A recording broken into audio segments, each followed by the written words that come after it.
So a vacuum cleaner, which the focus comes in, a vacuum cleaner costs £85. Fred gets 10% off the vacuum cleaner, so work out how much he has to pay. So first of all, I'm going to work out what 10% of £85 is. So 85% times 0.1, that's 10%, or 10% of £85. We should know all we do when we take 10% is move our decimal point one place to the left. So it's going to be £8.50. Now the question says, how much did he have to pay if he got 10% off? So we have to do £85 subtract £8.50.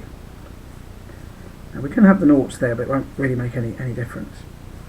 That's what we're having to do. And we'll get marks for showing we're clear working out. So 0 take 0 is 0.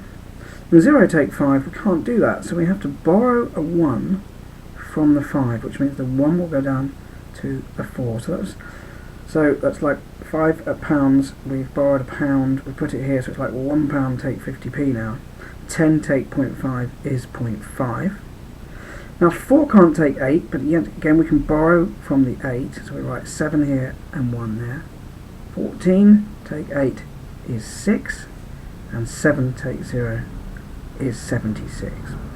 You can always check this by adding £76.50 to £8.50. Now if you're aiming for sort of C or B grade and you can't do some of the harder questions, then with the time you have you could do checks like this. 0 and 0 is 0, 5 and 5 is 10, 6, 8 and 1 is 5, and 15 with 1 to carry, 7 and 1 is 8.